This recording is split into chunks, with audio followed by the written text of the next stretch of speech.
All right. Hi, everyone. We're going to go ahead and get started. So thank you for coming to today's first year finances session, where we're going to talk about credit and how to start building it if you're not already. So my name is Lindsay Bertram, and I manage the Financial Wellness at Penn program. I'm also a Penn alum, and I was in your shoes just 5 years ago when I started my first year at Penn. So we'll go ahead and get started. If you have questions throughout, feel free to send them in the chat. Depending on the nature of the question, I'll pause during the presentation to answer it before we move on, or I'll save it for the end, depending if we're going to cover it later or not. So before we dive in, I do want to tell you a little bit about our program if you're not familiar already. So Financial Wellness at Penn is a program that teaches students about personal finances. You can read our full mission statement on the screen. I do want to acknowledge that, because our mission is education based, we offer personal finance education, but we don't assume that financial education can solve all financial problems. We recognize that this education can't erase the impacts of generational poverty or financial discrimination that's happened over years. I was once a low income student at Penn and I budgeted on a weekly basis. That didn't make me less poor or have more money.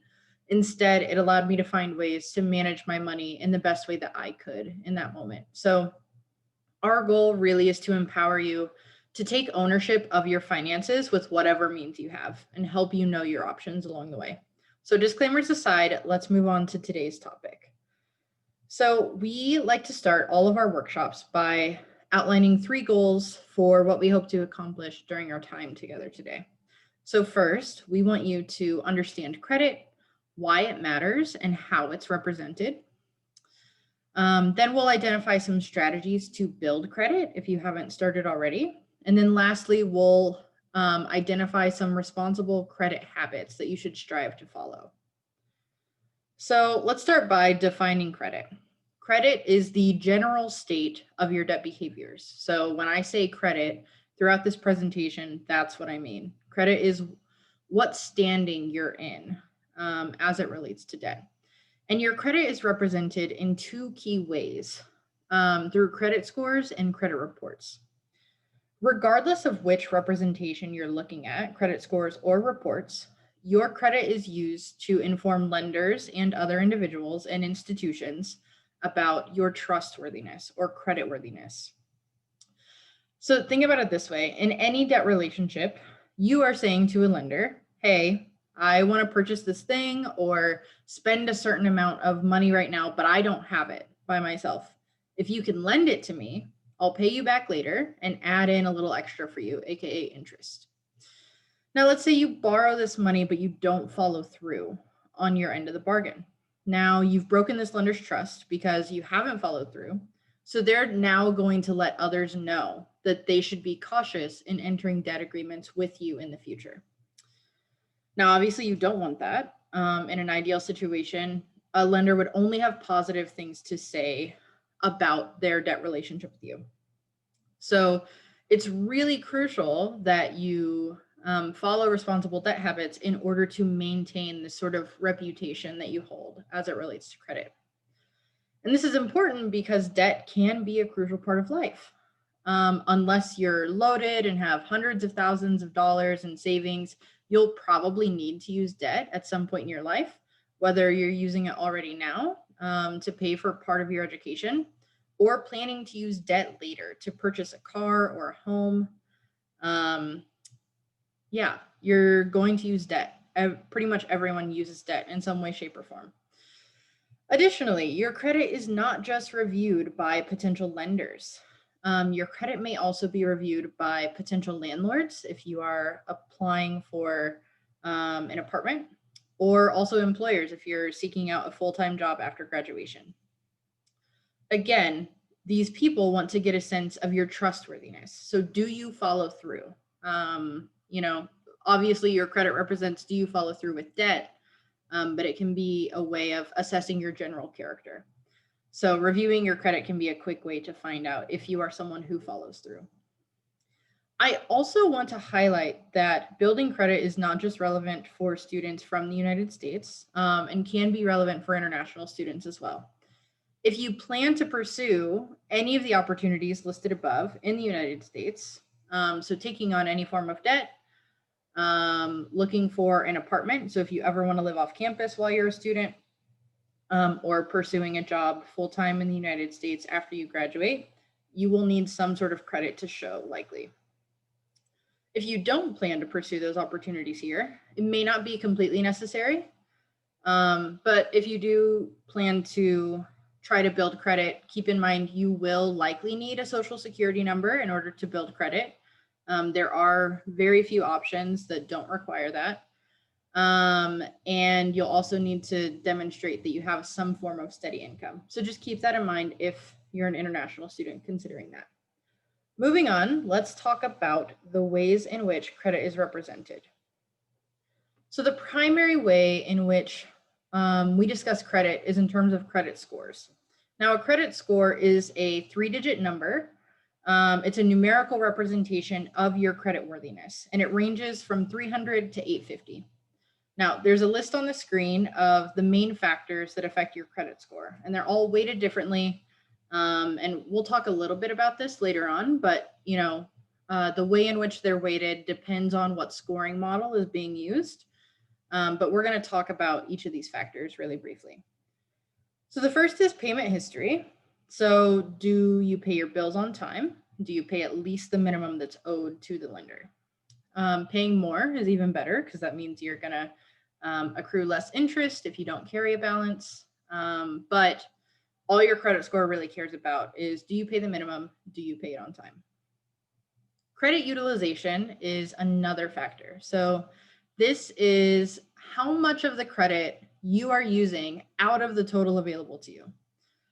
Experts recommend that you keep your credit utilization below 30% for best results. So as an example, if you have a credit card with a limit of $1,000, you would want to only use $300 of that on a monthly basis. And then you can pay that off and then use that $300 again the next month. Another factor is length of credit history. This factor is all about how long you've demonstrated your creditworthiness. The longer you've demonstrated your responsible habits, the better it looks.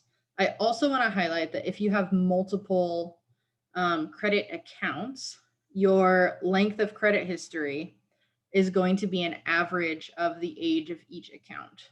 And we'll talk a little bit more about that later on and how that can impact your score. But yeah, it's an average of the age of all of your accounts. The next factor is the types of credit in your portfolio. And this isn't weighted too heavily, but in general, it can have a positive effect on your score to have multiple types of credit. You're demonstrating that you can handle different types of credit. So the two examples are revolving credit, which are things like credit cards where you borrow the same amount on a regular basis and then pay it back, and then you borrow that amount again. So it's sort of like a revolving door. It's the same thing over and over again. Installment credit is the other type of credit, and that is basically loans. So you borrow a big lump sum and then you pay it back in installments over time. Those are the key factors that are taken into consideration with your credit score. To review your credit score, you can check a few sources. I personally use my bank's mobile app to view my FICO score. It's also the institution with which I have a credit card. And so you can use your bank account or credit card app. Those may be the same, maybe are not the same.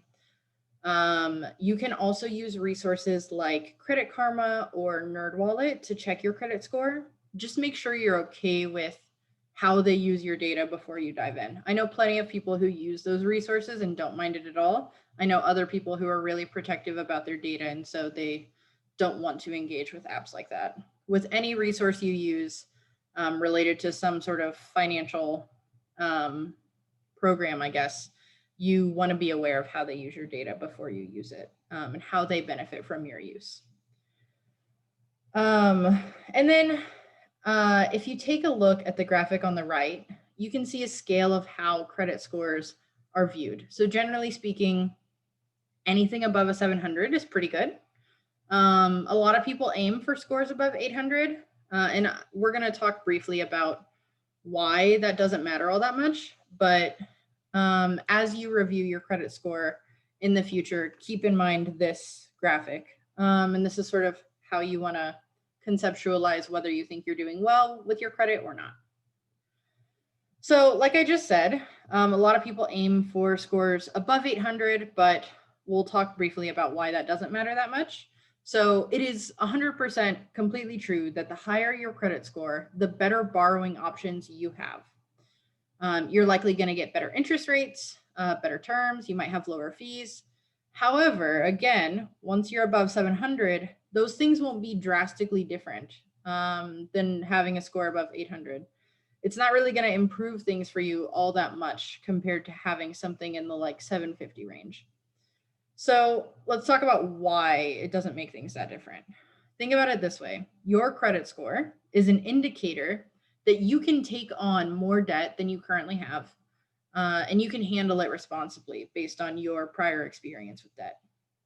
First of all, if you're not planning on borrowing more in the near future, this may not matter that much. That's not to say it won't matter in the future and that you'll never borrow again, but it may not matter right now. So you probably don't need to bend over backwards to make it happen if you're keeping your score in a reasonable range. So within that good range, you should still be able to borrow how you want. Next, I want to highlight that you have more than one credit score. So there are two entities that distribute credit scores. One is FICO, which stands for the Fair Isaac Corporation, and the other is a score called VantageScore, which is a system that was developed by the 3 credit reporting agencies, which we're going to talk about on the next slide. Each of those entities has multiple scoring models as well. So there's not just one VantageScore, there's not just one FICO score. In fact, FICO rolled out a new scoring model in June of this year. So the point of this is to say that different institutions may use different models to assess your score, meaning you have more than one possible score. So as an example, when you apply for an apartment and they do a credit check, they may find that a specific scoring model is more helpful for them to determine whether or not you're creditworthy and whether they want to rent this apartment to you. It's up to them which model they use. So it's going to be nearly impossible to track all of those possible numbers. So instead, you should focus your energy on what you can keep track of, and that's your day-to-day financial behaviors. So in that list of items we just discussed that affect your score, can you say that you're following through on those in a way that's responsible? If you can say yes, then your credit score is going to reflect that. Additionally, focusing too much on the score itself can lead to detrimental and unnecessary choices. So again, thinking back to the criteria that we listed on the past slide, having more credit accounts and diverse types of credit can increase your score. This goal and aiming for 800 can sometimes lead individuals to take on more debts that they need in order to diversify their debt just to increase their credit score. I've seen articles that are like how this person got their credit score to 800 at only 25 years old or something. And they had taken on like 13 different types of credit. If it's not absolutely necessary for you, don't take on that credit. Keep it simple. Don't focus too much on that 800. My final point is that credit is just a number. It does not tell you anything about your behaviors. When you see it go up and down, you often don't know what's causing it unless there's a specific action you took and you're like quite aware of that. And we'll briefly discuss what some of those actions are later on. But you're going to learn so much more from your credit report. So let's talk about credit reports now. As mentioned earlier, credit reports provide a detailed account of your trustworthiness or creditworthiness. There are 3 credit reporting bureaus, and they are Equifax, Experian, and TransUnion. These are the 3 agencies that receive updates about your debt behaviors from your lenders. And then they compile that information into reports for whoever needs to review your report, whether you're looking at it yourself or a potential lender, employer, or landlord is looking at it. Included in your report are things like personal information. So this includes your name, your current and previous addresses, phone number, social security number, birth date, employer. Eventually, if you get married, it'll include your spouse's name, most likely. And this information comes from credit applications. So it's what you report to the potential lenders that you're asking to borrow from. Also included are account histories, which is probably obvious. So these are things like contact information of your current lenders, the date that you open the accounts that you have, the credit limit for each account or loan amount, depending on which type of credit you're using. It'll also include balance owed and the amount of your monthly payment, your current payment status, and payment history. And this is information that comes from the lenders. So they report these things to the credit reporting bureaus. Some other things that may be included are public records. You probably don't need to worry about things like this at this point in your life. But should you ever file bankruptcy or owe money for any legal purpose, it would be reported on your credit report. And this information comes from state, county, and federal public court records. If you ever enter collections for a debt, meaning you've gone so long without paying that your lender has now sold this debt to a company that basically comes after you to collect the debt that's owed, that will also be in your credit report. And then lastly, credit inquiries are listed in your report. So basically, how often are people looking at your report? Something important to note is that your free credit report does not include a credit score, which is why on that list that I shared earlier of where you can find your credit score, I did not include your credit report. You can pay to request your credit report as well. And because your credit reports come from these institutions and these institutions created the Vantage score, that is likely the score that you will see when you request it. I personally have never paid to request my credit score, so I can't tell you entirely how that works. In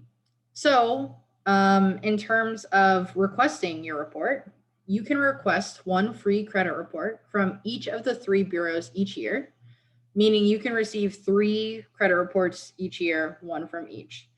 Thus, we typically recommend that you request your credit report every 4 months to stay on top of what's being reported, making sure that it's accurate. However, because of the pandemic, you can actually request a free credit report weekly through April 2021. It's unlikely that you'll need to request it on a weekly basis, but it is nice to know that that's an option should you ever need to look at it that often. And then to request your credit report, you should always visit annualcreditreport.com. So let's talk about how to request and review your credit report. Step number 1 is to schedule out when you plan to request your reports. Put an event in your calendar and specify, the date and which bureau you're planning to pull the report from. For example, I pull my reports from Equifax in January, from Experian in May, and from TransUnion in September every single year. I have that in my calendar. I get notifications that I'm supposed to do that when it comes up. That way I don't forget to do it. So set up recurring reminders and follow through. Step number 2 is on your scheduled request day, go to annualcreditreport.com and make your request. There are super clear instructions on their website for how to fill it out. Basically, you'll have to answer a series of questions to confirm your identity. So things like which from this list is one of your past addresses, just information about your accounts and your personal information to make sure you are who you say you are. It should be fairly straightforward. Be sure that you save your report as a PDF or print it so that you have it if you want to review it later. It's not like you need to hang on to those sorts of things forever, but it can be helpful to hold on to should you ever need to reflect on it. I personally save all mine as PDFs to a Dropbox folder. If that's something that would work for you, go for it. And then step number 3 is once you've pulled the report, review it. So basically you want to confirm all the personal information is correct. Confirm that the accounts listed on your report are yours and that your payments are listed accurately. And then confirm that any negative information that's over 7 years old has been removed. This probably doesn't matter for you right now, but should anything negative ever happen in your account, it's only supposed to remain there for 7 years. So make sure that you have that removed if that's ever an issue. If you find an error, you should dispute it. We're not going to talk about that in depth right now because I think that's typically pretty rare. NerdWallet has a really great article about how to dispute an error on your credit report. Basically, you write a letter to the bureau and explain what's wrong. You can search on NerdWallet's website for that article on how to dispute an error. We also link directly to that article from our website within our debt educational modules. So feel free to look for that if that's something you ever need to pursue and you're not sure how. So you know what credit is, you know why it matters and how it's represented. So how do you actually get it? And that's really what we're here to talk about today is if you are a first-year student, now may be a good time to start building credit. And the tricky thing about building credit is that it takes credit to get credit. It's sort of a chicken and the egg thing. So everyone has to start somewhere, and there are plenty of options for people who are just getting started. So let's talk through a few of your options. First in our list is the secured credit card. Now, with a secured credit card, basically you're paying a lender a specific amount upfront that you continue to borrow and pay back over time. So since you have no credit history, you have nothing that's sort of backing up your trustworthiness in paying this back. So if you put forward the money, the lender now has nothing to lose should you fail to make your payment. You are simply not paying back your own money at that point. This can be a good way to start if you don't have any history whatsoever. That way you can demonstrate that you can borrow this money and pay it back over time. And many secured cards have programs that allow you to transition into an unsecured card after a period of usage. Not that you have to transfer to that, but that's a way you could increase your credit limit as well. The next option you have is to look for student-specific credit cards. And I will say, I reference NerdWallet a lot because it has a lot of really great information, especially for students and people who are new to personal finance. They do have a list of reviews on student credit cards. You can filter the information based on what specifically you're looking for and the requirements for getting it. So I'd highly recommend looking at their search function on their website.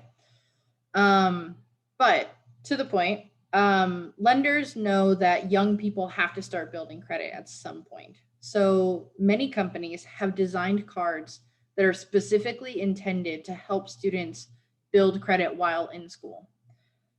This is not an ad by any means, but I will say that I've heard from a lot of students that they started with a Discover student card. Even some of our own financial wellness team members use that card.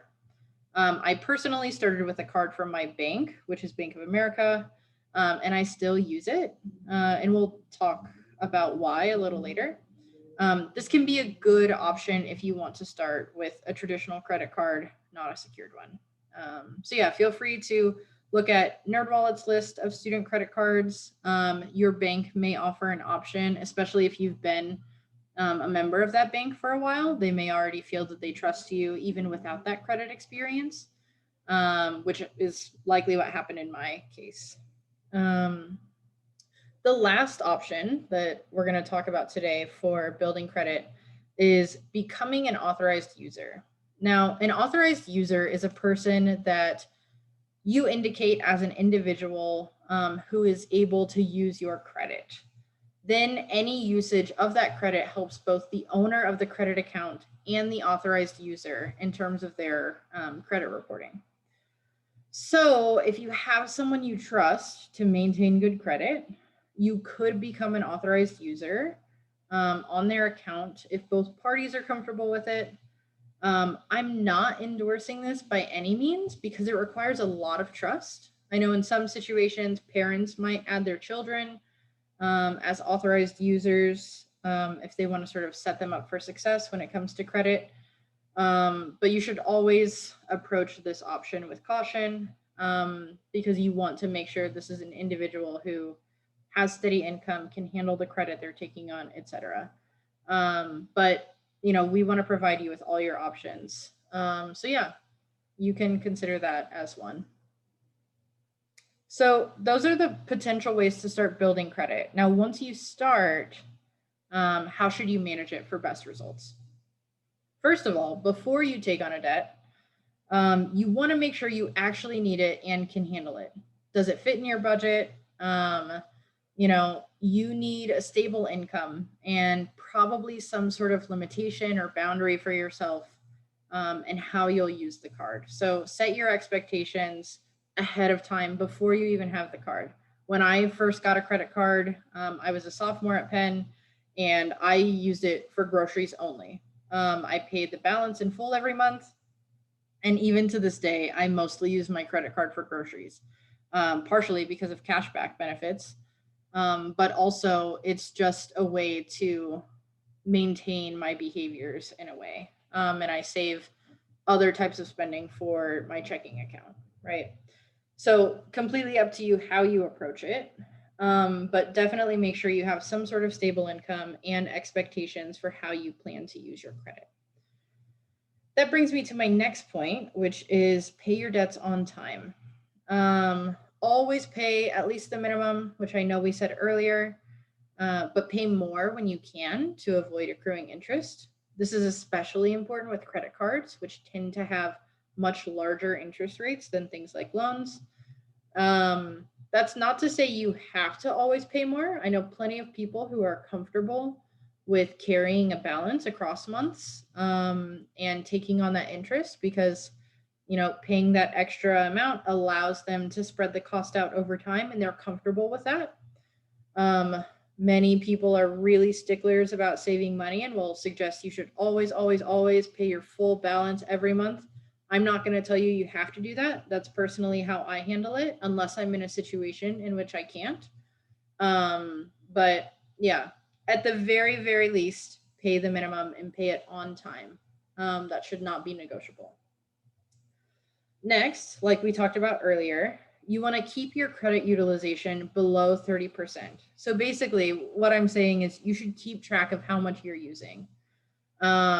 And you should keep track of it both overall and per open account that you have. And really, this matters for credit cards, but don't just spend up to your credit limit because it's available to you. You want to keep track of how much you're using. And if you get to a point where, using my example of charging groceries to a credit card, if I reach a point in the month where I have spent more or I'm reaching that 30%, I guess, I can choose to pay off a little bit at that moment so that I can continue using the card and staying within that 30% for the month. So to give another example, if you have two credit cards and they each have a credit limit of $1,000, you should aim to spend $300 or less on each card to stay within the recommended credit utilization. Lastly, remember that credit age is a factor in your score. So when you first start building credit, you may be discouraged by seeing a low score, but that's because you're still establishing your patterns. Give it time, and with responsible habits, it will improve. Again, don't get too caught up in the number. And I do want to quickly highlight two common sort of myths that may feel a little counterintuitive to everything you know about credit. So the first is that opening new credit accounts doesn't necessarily boost your score. So remember how we talked about having diverse accounts is positive for your score? While that's true, opening new accounts reduces your credit age. And like we talked about earlier, because your credit age is an average between all of your accounts, when you open that new account, you may be increasing your credit score in one part of the equation of how it's calculated because you're opening that new account, and maybe it's a diverse type of credit that you haven't had before. But at the same time, you could be lowering your potential score by reducing your credit age because you have this brand new card that's saying, okay, your credit age is now younger than it was before. The other myth I want to discuss is about closing old accounts. And this is why I said earlier, I'm going to talk a little bit about why I haven't closed my first credit card. So as you get older, you'll find that there are credit opportunities that are more beneficial for you in terms of fees, in terms of interest rates, or could be, cashback opportunities or rewards that you might get from that card. And you might feel that they're way better options than the credit card you started out with. So you may be tempted to dump that old card and apply for a new one. However, remember what we just discussed about credit age. If you dump an old card, your credit age suddenly becomes younger because that old credit account is no longer balancing out the average. You may be better off to freeze the account and just opt to not use it, as long as there are no associated fees with that process, which there probably aren't. But yeah, freezing the account may be a good option. And I will say this experience of having a lowered credit score because of a closed account can often happen with student loan borrowers when they finish paying off their debt. They feel suddenly unburdened by, this big weight that they've had with their student loan debt. But then shocker, their credit score drops a little bit. And it's because one of their oldest accounts has finally been removed from their report. So again, just keep this in mind as you are, pursuing your credit options.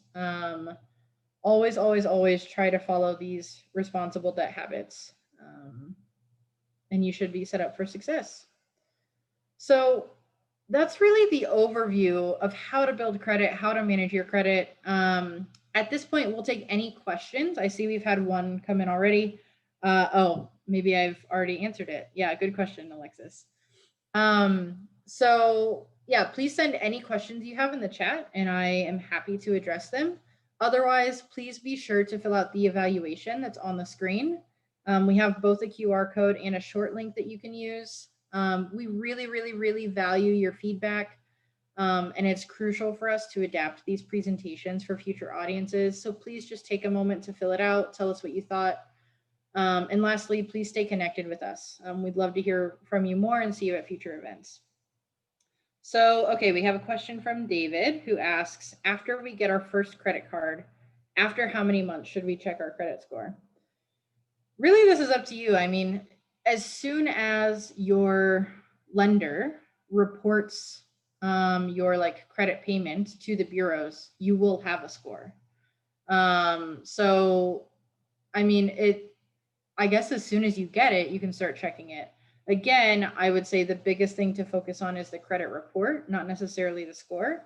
But yeah, I would say, check it as often as you want. I know people who stay really on top of it because they care about it a lot. I personally get a notification monthly that my score has been updated, and so I look at it then. So yeah, I'd say as soon as you have made a payment toward this credit account, check it. Again, like I said, it's going to be low in the beginning because you have very limited amount of established credit. But over time, you'll see it grow, and that can be kind of fun to watch as well. Someone was going to ask how to pick the first credit card as a grad student, and I answered with NerdWallet. Yeah, NerdWallet is a really great resource. 10 out of 10 would recommend.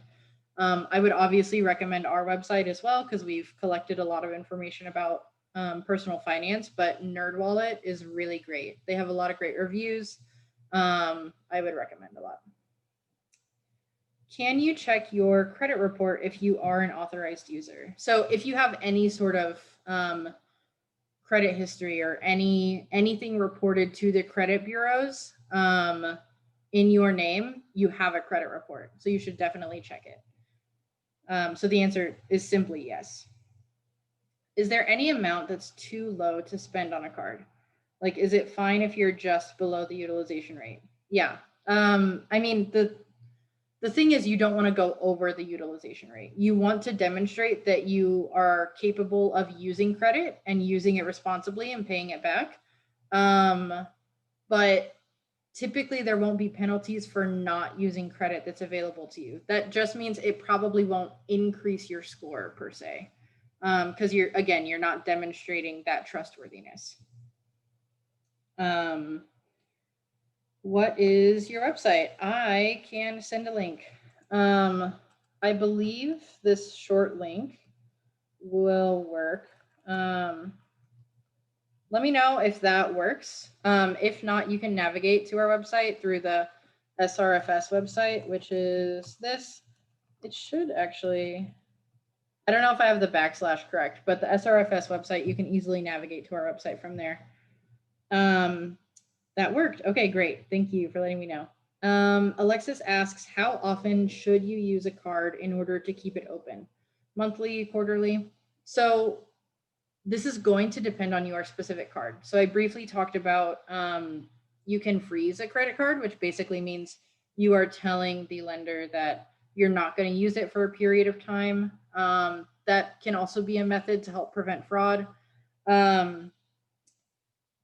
It's going to depend on the terms of your agreement. So if there's anything in that contract that says, you will face any sort of fees if you're not using it, or the account will be closed after however many days of not using it, it should hypothetically stay open forever. There are certainly people who at some point in their lives close all credit accounts, not close accounts because that would affect their credit score, but stop using the accounts because they have no need for it at that point. So I think there's not a simple answer to your question. Always look at the terms of your agreement with the lender, but you can pause using the card as much as you need. So to use another personal example, I have 2 credit cards.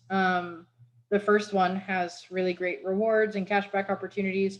The second one I only use, it's a retail credit card, which I wouldn't necessarily recommend, but I have an Old Navy credit card and I only use it when I shop at Old Navy because it allows me to accrue points.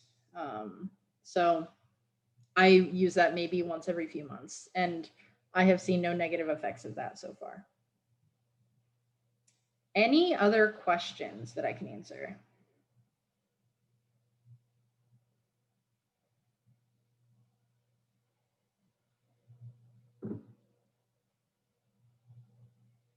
Do you give all the talks? Yes, for the most part. I am the single full-time staff member for Financial Wellness at Penn. So for the most part, I give all the talks. Though we have hired a wonderful team of students who are trained to give these presentations. Though we haven't received many requests. So if you're part of a student group that is looking for, I guess, engagement with campus offices, we would love to bring some of our students to present to you as well.